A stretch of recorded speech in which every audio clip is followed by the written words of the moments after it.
네, 감사합니다. 오늘 봉독해 주신 구약성경 시편 13편 1절로 6절의 말씀을 본문으로 어느 때까지니까 라고 하는 제목으로 하나님 말씀을 증거하며 함께 은혜를 나누도록 하겠습니다. 오늘 본문의 말씀은 시편 13편 1절의 말씀을 보시면 다윗의 시 인도자를 따라 부르는 노래라고 하는 작은 부제가 붙어져 있습니다. 하나님의 마음에 합한 사람이라고 일컬어지는 그 유명한 다윗이 오늘 시편 13편 1절로 6절의 말씀을 기록을 했습니다. 오늘 본문의 말씀은 이어서 하나하나 자세히 말씀을 드리겠지만 전부 1절부터 6절까지로 구성되어져 있는 비교적 아주 짧은 시편의 말씀입니다. 오늘 특별히 1절과 2절을 통해서 그 당시 다윗이 당한 고통을 다윗은 노래를 하고 있습니다. 이어지는 3절과 4절 말씀에는 다윗의 기도에 대한 내용을 우리가 살펴볼 수가 있습니다. 마지막 5절로 6절의 말씀을 통해서 우리는 다윗의 찬송에 대한 말씀을 함께 생각할 수가 있습니다.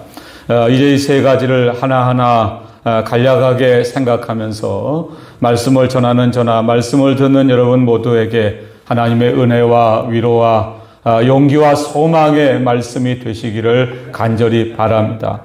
먼저 첫 번째 오늘 1절과 2절의 말씀을 통해서 그 당시 다윗이 당한 고통을 우리는 생각할 수가 있습니다. 여러분 방금 말씀드린 것처럼 신약성경 사도행전 13장 22절 말씀에는 하나님이 다윗을 일컬어서 내 마음에 맞는 사람이다 라고 칭찬할 만큼 신구약 성경을 망라하고 하나님의 마음에 맞는 믿음이 좋은 이러한 사람이 바로 다윗입니다. 여러분 다윗은 절대로 하나님께서 나 자신을 버리시지 않으시고 잊지 않으신다고 하는 사실을 누구보다도 확실히 믿었던 사람 가운데 하나입니다. 그러나 오늘 본문의 말씀을 보시면 당시 다윗이 당한 고통이 얼마나 컸는지를 우리는 발견할 수가 있습니다. 여러분 1절의 말씀을 보시면 다윗의 시 인도자를 따라 부르는 노래 여호와여 어느 때까지니까 나를 영원히 잊으시나이까 주의 얼굴을 나에게서 어느 때까지 숨기시겠나이까 라고 다윗은 노래를 하고 있습니다. 당시 다윗이 당한 고통이 얼마나 컸는지 하나님이 마치 다윗을 버리신 것처럼 혹은 다윗을 잊으신 것처럼 다윗은 노래를 하고 있습니다. 이어지는 2절의 말씀을 계속 보시면 다윗은 나의 영혼이 번민하고 종일토록 마음에 근심하기를 어느 때까지 하오며 내 원수가 나를 치며 자랑하기를 어느 때까지 하리까 라고 노래를 하고 있습니다. 우리 한글 개역 개정 성경에 나의 영혼이 번민하다 라는 말씀에 번민이라는 단어의 뜻은 마음이 번거롭고 답답하여 괴로워한다라는 뜻이라고 합니다. 이어지는 13편 2절 말씀에는 종일토록 마음에 근심했다고 다윗은 노래를 하고 있습니다. 여기서 근심이라고 번역된 히브리어는 큰 슬픔, 비탄, 비통, 고통, 괴로움이라고 하는 뜻입니다. 오늘 시편 13편 1절로 6절 말씀의 제목을 어느 때까지니까 라고 여러분에게 소개를 해드렸는데 여러분 1절과 2절의 말씀을 자세히 보시면 다윗은 짧은 2절 말씀에 여호와여 어느 때까지니까 나를 영원히 잊으시나이까 주의 얼굴을 나에게서 어느 때까지 숨기시겠나이까 나의 영혼이 번민하고 종일토록 마음에 근심하기를 어느 때까지 하오며 내 원수가 나를 치며 자랑하기를 어느 때까지 하리이까. 여러분 짧은 1절과 2절 말씀의 다윗은 어느 때까지니까 라는 같은 내용의 말씀을 무려 4번이나 반복하고 있습니다. 여러분 이 말은 당시 다윗이 당한 고통이 얼마나 크고 얼마나 힘든가를 우리들에게 나타내 보여주고 있는 말씀입니다. 여러분, 다윗은 우리가 아는 것처럼 이스라엘의 첫 번째 왕인 사울의 왕의 뒤를 이어서 이스라엘의 두 번째 왕으로 선지자 사무엘을 통하여 기름 부음을 받았던 사람입니다. 오늘날로 말하면 사실은 대통령과 왕은 비교할 수가 없습니다. 여러분, 오늘날 대통령이 우리나라의 가장 높은 권위를 가지고 있는 분이지만 대통령도 할 수 없는 일이 많습니다. 얼마 전에 대통령이 검찰총장 해임 아닌가 사인을 했더니 사법부에서 이건 잘못된 일입니다 하고 되돌렸습니다. 그러나 여러분, 과거의 왕은 오늘 대통령과는 비교할 수 없는 막강한 권위를 가진 사람이 왕입니다. 바로 다윗이 사무엘상 16장의 선지자 사무엘을 통하여 이스라엘의 두 번째 왕으로 기름 부음을 받았습니다. 그러나 여러분, 다윗에게 찾아온 것은 왕으로 기름 부음을 받는 순간 왕궁에서 평안한 삶을 사는 것이 아니었습니다. 차라리 사무엘 선지자에게 왕으로 기름 부음을 받지 않았다고 하면 그는 시골에서 아버지의 양을 기르는 목동으로 평안한 삶을 살았을 것이라고 저는 생각을 합니다. 그러나 다윗은 선지자 사무엘을 통하여 이스라엘의 두 번째 왕으로 기름 부음을 받는 순간부터 이스라엘의 첫 번째 왕인 사울로부터 여러 차례 죽임을 당할 위험을 당했습니다. 구약성경 사무엘상을 여러분 하나하나 읽어보시면 사울 왕이 다윗을 죽이려고 다윗에게 창을 던졌다는 말씀이 나옵니다. 이스라엘의 첫 번째 왕으로 기름 부음을 받은 순간부터 다윗의 삶은 왕궁에서 평탄한 생활이 아니었습니다. 오히려 그때부터 사울이 자신을 죽이려고 하는, 한동안은 사울을 피해서 원수 나라인 블레셋에 미치광이 노릇을 하면서 망명 생활을 다윗이 하기도 했습니다. 무려 약 한 10년 동안의 삶을 다윗은 사울을 피해서 도망을 다녀야만 했습니다. 여러분, 저와 여러분은 다윗의 일생을 성경을 통해서 우리가 이미 다 알고 있습니다.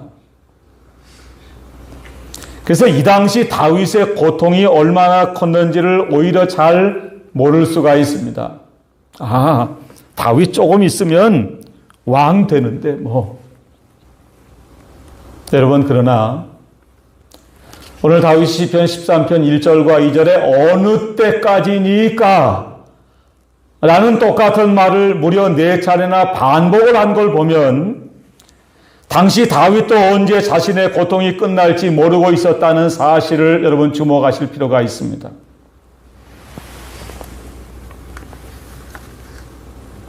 어제 저녁에 설교 원고를 다 작성을 해놓고 오늘 새벽에 혼자 일어나서 본문의 말씀을 묵상하고 기도하다가 여러분, 긴 병에 효자 없다고 하는 세상 말이 떠올랐습니다. 그래서 본문의 다윗은 하나님 앞에 나가서 하나님, 어느 때까지입니까? 언제까지입니까? 하나님, 제 이 고통이 언제 끝납니까? 라고 다윗은 1절과 2절 말씀을 통해서 무려 4차례나 반복해서 하나님 앞에 호소할 수밖에 없었다고 오늘 성경은 우리에게 말씀을 하고 있습니다. 여러분, 코로나19 바이러스가 시작되고 여러분, 가장 많이 들은 말이 아마 이와 같은 말이 아닐까라고 저는 생각을 합니다.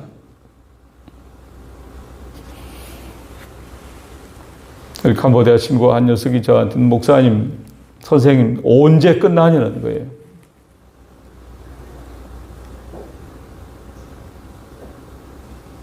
형이 아마 김해에서 일을 하는 모양인데 끝나면 좀 형 있는 김해 가서 같이 일을 하면 좋겠는데 언제 끝나냐는 거예요.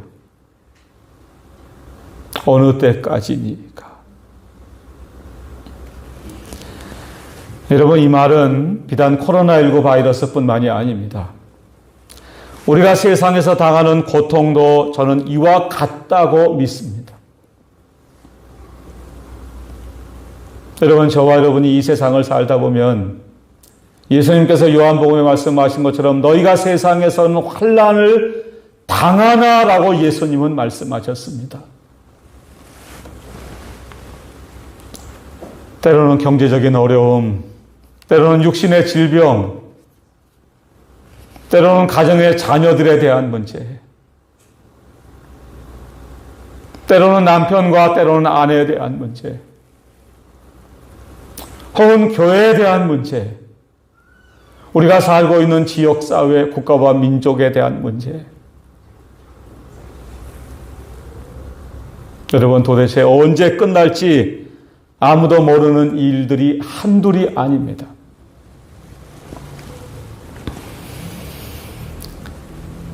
코로나19 바이러스가 우리 한국 땅에 들어온 지가 꼭 1년이 넘었습니다. 여러분, 처음에는 한두 달 정도면 끝날 줄 알았습니다. 작년 이맘때 제가 설교했던 설교의 내용들을 여러분 좀 되돌아보시기 바랍니다. 창세기에 하나님이 노아 시대에 온 인류를 홍수로 심판하셨습니다. 노아의 가족들과 짐승들이 홍수를 피해서 방주 안에 들어갔습니다.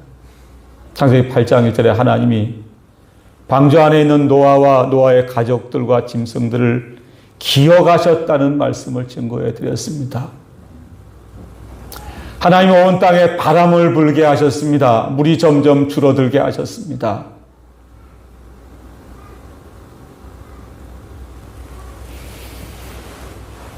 저는 작년 3월경에 창세기의 말씀을 증거하면서 아마 이쯤이면 하나님이 코로나 바이러스도 사방에 성령의 바람을 불게 하셔서 줄어들게 하시고 각자 가정에 모여 예배드리던 우리들을 방주 밖 땅으로 인도하셨던 하나님이 우리를 다시 하나님의 몸된 교회 예배당으로 불러 모으실 줄로 믿었습니다. 그런데 여러분, 그로부터 1년 12달이 지나도 우리에게 처한 현실은 하나도 다를 바가 없습니다. 하나님, 어느 때까지입니까?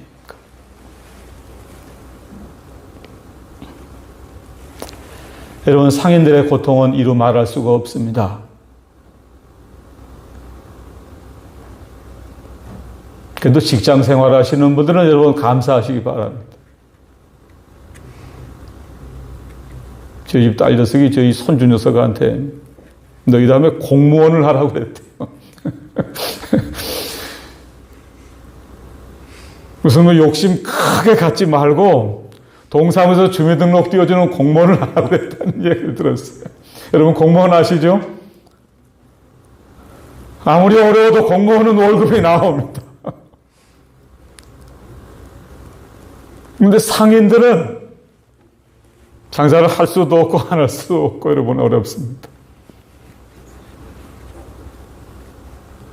여러분, 가능하면 주변에 어려움 당하는 상인들 한 번이라도 더 팔아주시면 좋겠습니다.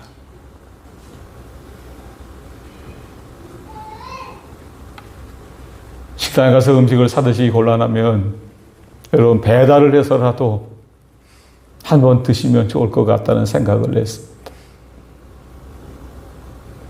하나님, 어느 때까지니까. 여러분, 당시 다윗이 당한 고통은 마치 긴 터널 안에 있는 것과 같다는 생각을 했습니다. 여러분, 터널 아시죠? 터널은 끝이 있습니까? 없습니까? 있습니다. 근데 터널 안에 들어가서 터널을 달리다 보면 끝이 있는 건 누구나 다 알지만 여러분 답답합니다. 우리 주변에 부산에 기장에서 부산을 외곽으로 관통해서 김해 창원으로 가는 부산 외곽 순환 고속도로라는 것이 생겼습니다. 여러분 부산 외곽 순환도로를 운전을 해서 달리다 보면 금정산 터널이라는 터널이 하나 나옵니다. 가보신 분들 많이 계시죠? 이 길이가 얼마인가? 무려 7.1km나 됩니다. 십리 아시죠? 십리가 8km죠. 십리가 조금 안 됩니다. 우리나라의 세 번째로 긴 터널이라고 그럽니다. 전에 한번 제가 김해를 갈 일이 있어서 새로 고속도로가 나서 내비게이션이 이리로 안 내려서 무턱대고 모르고 한번 갔다가 혼난 적이 있습니다. 터널을 들어가긴 들어갔는데 끝나질 않습니다. 7.1km를 달립니다. 여러분 대부분의 터널은 터널 안에 그 차선이 실선으로 되어져 있습니다. 무슨 얘기인가? 추월을 하면 안 됩니다. 여러분 터널 안에서는 절대로 추월하시면 안 됩니다. 근데 금정산 터널은 길이가 너무 길기 때문에 여러분 조금 터널 안을 진입하면 점선으로 되어져 있습니다. 그리고 터널 안에서 마음대로 추월하시라는 이야기는 아닌 것 같아요. 너무 기니까 가다가 앞에 화물차가 좀 안 가면 여러분 추월을 할 수 있다는 뜻입니다. 여러분 새로 만들어진 터널에서 조명이 굉장히 밝습니다. 우리나라에 추월할 수 있는 터널에 공통점이 몇 가지 있다고 그러는데 조명이 밝답니다. 그런데 아무리 조명이 밝고 여러분 새로 만들어서 터널이 터널 같지가 않습니다. 중간에 뭐 아주 그림도 그려놓고 여러분 그래도 터널은 터널입니다. 답답합니다. 빨리 터널을 벗어나고 싶은 것이 우리들의 마음인 것처럼 본문의 다윗의 상황이 마치 이와 같다고 저는 생각을 합니다. 하나님이 언제나 우리와 함께 하신 걸 우리가 믿지만 하나님이 우리를 버리시지 않는다는 사실을 우리가 굳게 믿지만 우리 앞에 당한 고통이 마치 다윗이 당한 고통과 같지 않을까? 하나님, 어느 때까지입니까?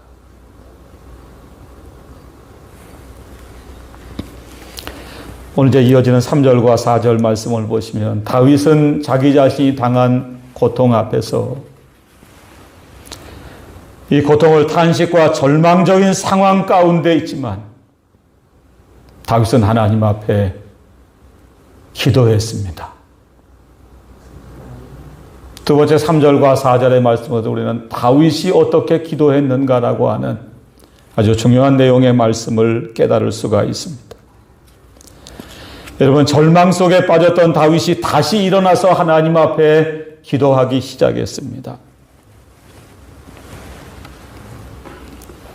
여러분 예수를 믿는 성도들은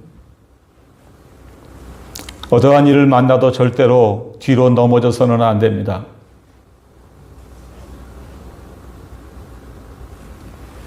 앞으로 넘어지시기 바랍니다.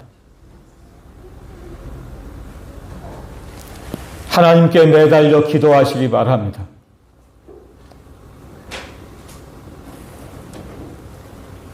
다윗은 보통 사람 같으면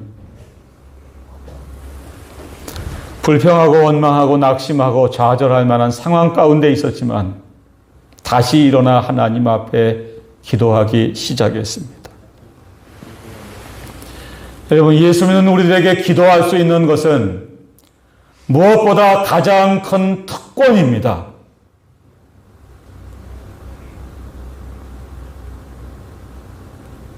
여러분, 세상에 어려움 당할 때 만약에 우리가 사는 지역의 국회의원이나 아니면 조금 더 나아가서 나라의 대통령을 만날 수 있다고 가정을 해보세요. 우리는 대주자가 되시는 하나님을 우리가 만날 수가 있습니다. 자, 오늘 이러한 상황 가운데 다윗이 어떻게 기도했는가를 우리가 몇 가지 살펴보도록 하겠습니다. 이어지는 시편 13편 3절의 말씀을 보시기를 바랍니다. 여호와 내 하나님이여, 나를 생각하사 응답하시고 나의 눈을 밝히소서. 두렵건대 내가 사망의 잠을 잘까 하오며. 여러분, 다윗은 하나님 앞에 기도를 시작하면서 제일 먼저 여호와 내 하나님이여 라고 기도하고 있습니다. 여러분, 이 말은 다윗이 믿는 하나님은 언제나 내 하나님이 되신다고 하는 뜻입니다. 여러분, 성경을 보시면 하나님을 간혹 이렇게 표현을 합니다. 아브라함과 이삭과 야곱의 하나님, 이렇게 표현을 합니다. 이 말은 과거 아브라함과 함께 하셨고 이삭과 함께 하셨고 야곱과 함께 하셨던 하나님이라고 하는 뜻입니다. 아브라함과 이삭과 야곱의 하나님을 믿는 신앙이 중요하지만 여러분, 한 걸음 더 나가서 중요한 신앙은 아브라함과 이삭과 야곱의 하나님이 곧 내 하나님이 되셔야만 됩니다. 성경에 수없이 많은 말씀을 여러분, 나와 상관 있는 말씀으로 믿으시기 바랍니다.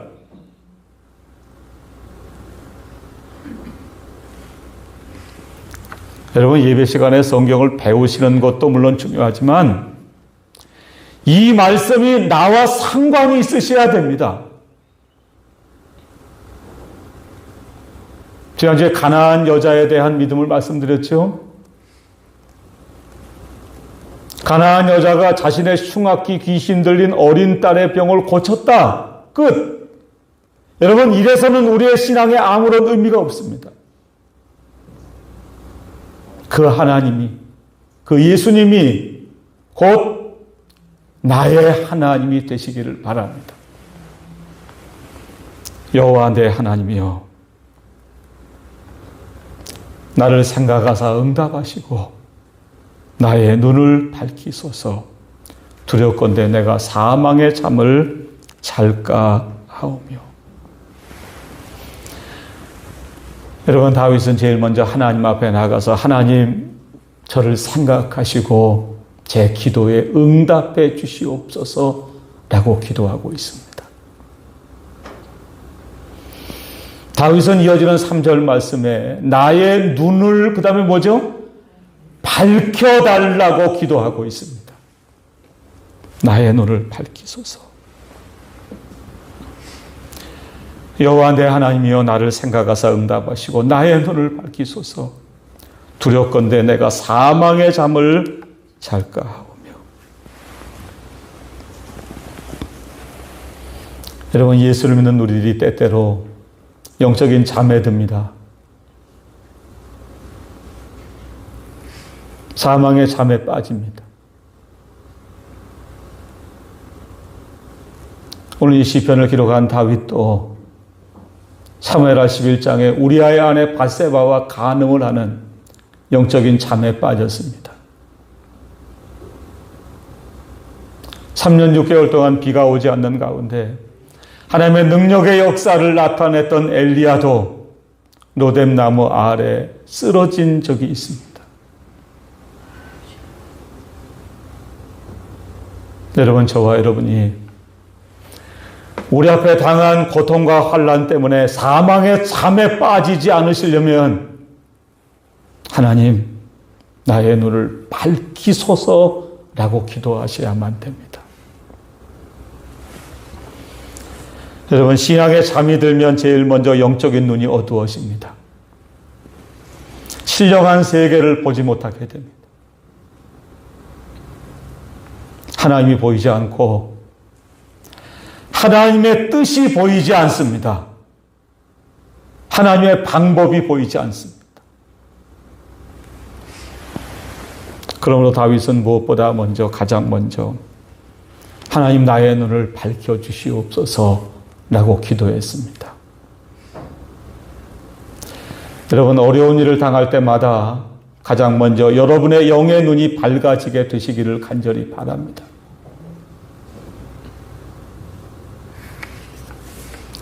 에베소 1장 18절로 19절을 보시면 사도 바울도 에베소 교회 성도들에게 편지하면서 너희 마음의 눈을 밝히사 그의 부르심의 소망이 무엇이며 성도 안에서 그 기업의 영광의 풍성이 무엇이며 그의 심의 위력으로 역사하심을 따라 믿는 우리에게 베푸신 능력의 크심이 어떠한 것을 너희로 알게 하시기를 구하노라 라고 기도했습니다.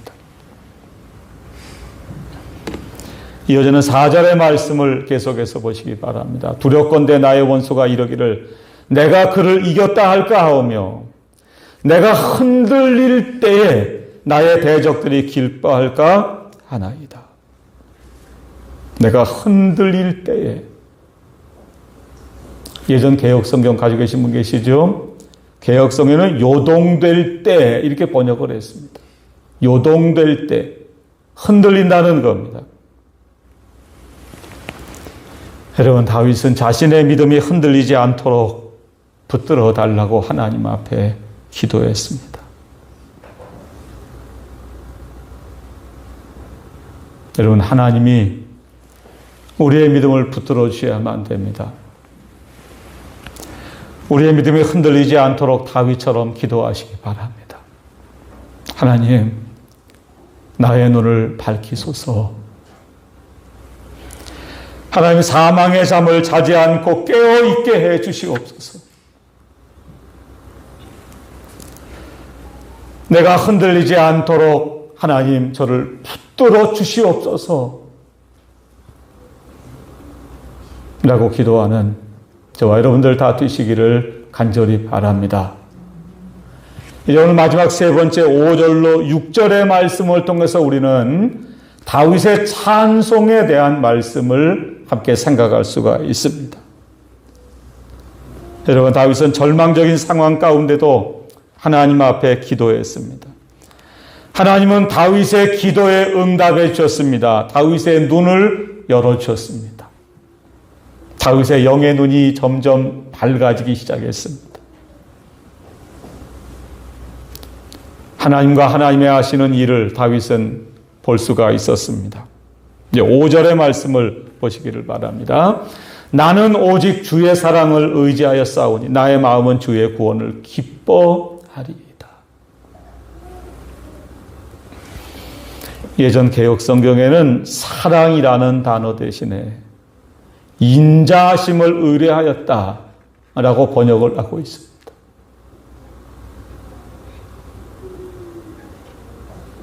우리가 강단용어로 사용하는 개역 개정 성경은 개역 성경이 단어가 번역된 지 조금 오래돼서 오늘날 알기 쉬운 단어로 번역을 했습니다. 그러나 간혹은 여러분 예전 개역 성경이 훨씬 더 익숙할 때가 많습니다.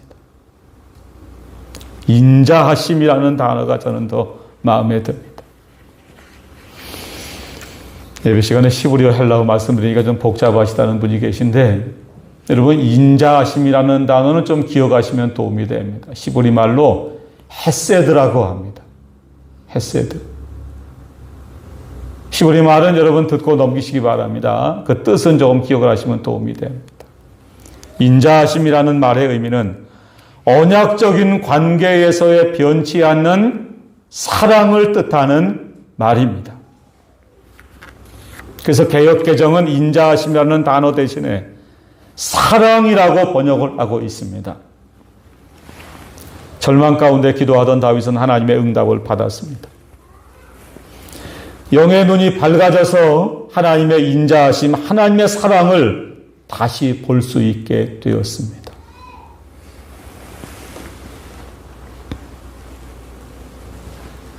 하나님은 다윗을 사랑하셨습니다.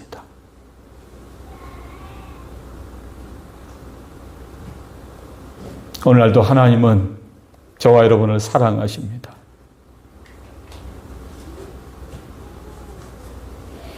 우리가 어려운 일을 만날 때 마귀는 제일 먼저 우리들에게 이렇게 유혹을 합니다. 하나님 없어. 하나님이 안 계시다는 건 우리가 부인할래야 부인할 수가 없죠. 여러분, 그 다음에 마귀의 유혹은 하나님은 너를 버렸어. 하나님은 널 사랑하지 않아. 여러분, 그때마다 십자가를 바라보시기 바랍니다.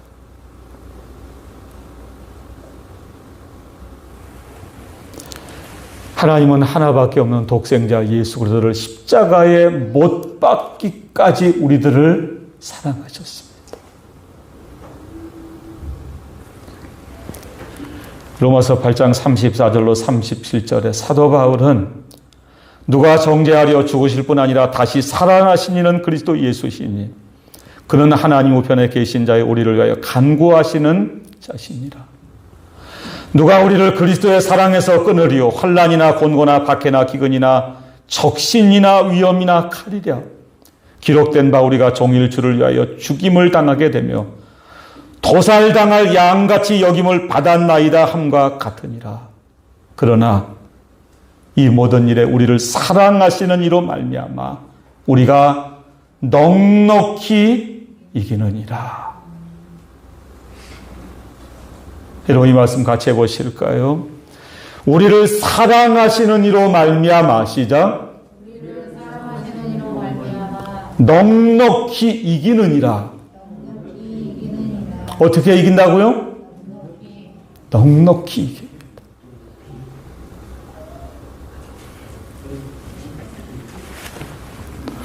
오늘 본문의 말씀을 계속해서 보시기 바랍니다. 시편 13편 5절의 말씀을 계속 읽어드리겠습니다. 나는 오직 주의 사랑을 의지하여 싸우니. 여기 의지했다는 말은 믿는다, 신뢰한다, 의지한다. 여러분, 또 다른 뜻이 중요합니다. 여기 의지한다라는 말의 히브리 말의 뜻은 안심이 된다, 안전하다, 이런 뜻이 있다고 합니다. 여러분, 중요한 대목입니다. 하나님의 사랑을 믿으면 안심이 됩니다. 하나님의 사랑을 믿으면 안전하게 됩니다. 이어지는 5절의 다윗은 나는 오직 주의 사랑을 의지하여 싸우니 나의 마음은 주의 구원을 기뻐하리이다 라고 노래를 하고 있습니다. 주의 구원을 기뻐하리이다. 여러분, 구원이란 말 아시죠? 예수가 구원이에요. 구원이라는 뜻이 뭘까? 건져낸다는 뜻입니다. 하나님은 하나님을 의지하는 성도들을 마침내 건져주십니다. 다니엘의 세 친구가 평일에 일곱 배나 되는 풀무불에 들어갔지만 하나님을 의지할 때 하나님은 다니엘의 세 친구들을 풀무불에서 건져주셨습니다. 하나님은 사자굴에 들어간 다니엘도 건져주셨습니다. 하나님은 다윗을 사울에게서 건져주셨습니다. 블레셋에게서도 건져주셨습니다. 하나님은 우리들을 코로나19 바이러스로 인한 세상의 그 어떤 어려움에서도 우리들을 마침내 구원하실 줄로 믿습니다. 나는 오직 주의 사랑을 의지하여 싸우니 나의 마음은 주의 구원을 기뻐하리이다. 여러분, 1절과 2절 기억나시죠? 하나님은 어느 때까지입니까? 하나님은 언제까지입니까? 라고 기도하던 다윗은 슬픈 탄식이 변하여 기도가 됐습니다. 다윗의 기도는 이제 찬송이 되었습니다. 마지막 6절의 말씀입니다. 내가 여호와를 찬송하리니 이는 주께서 내게 은덕을 베푸심이로다. 여기 은덕을 베푸신다는 말을 예전 개역은 나를 후대하심이로다. 이렇게 번역을 했습니다. 이것도 은덕을 베푸신다는 표현보다는 후대하신다는 게 더 좋을 것 같아요. 후대하신다라는 말이 뭘까? 좋게 한다, 보상한다, 받아야 할 것 이상으로 넘치게 해주신다는 뜻입니다. 오늘 말씀을 마치도록 하겠습니다.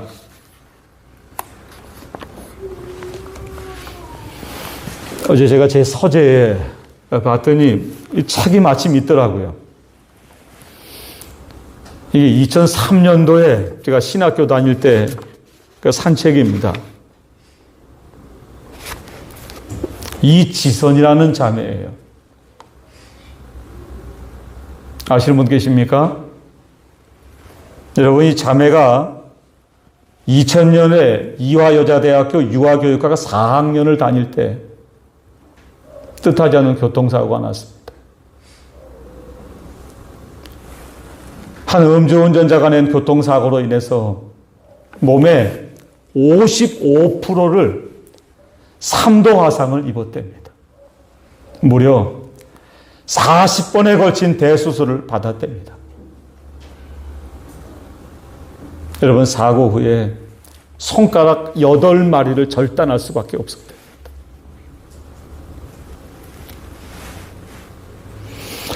처음에 있던 자매도 예수를 믿는 분이지만 하나님을 원망했답니다. 하나님, 이 얼굴을 가지고 어떻게 사냐고.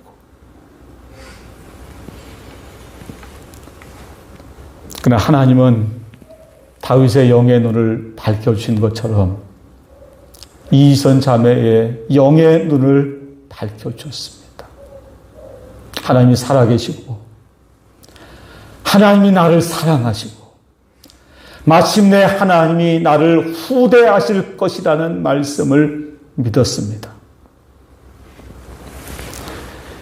보신 분들 계신가요? 2013년도 9월 9일 날 SBS에서, 지금은 프로가 없어졌는데 힐링 캠프라는 프로에 출연을 했습니다. 그때 같이 방송을 진행하던 사회자가 이렇게 질문을 했답니다. 자매님, 혹시 예전으로 돌아가고 싶은 마음이 없으시냐고. 이지선 자매는 2번도 생각을 하지 않고 이렇게 대답을 했습니다. 아닙니다. 저는 지금이 좋습니다. 사고 전에는 알 수 없고 볼 수 없던 것들을 사고 후에 이제는 볼 수 있고 알 수 있게 해주신 하나님 앞에 감사합니다.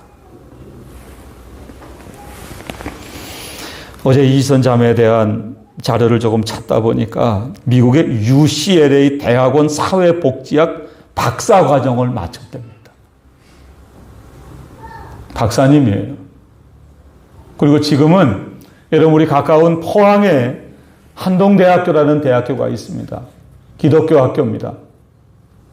서울대학교를 갈 수 있는 학생들이 서울대학교를 포기하고 한동대학교를 지원합니다.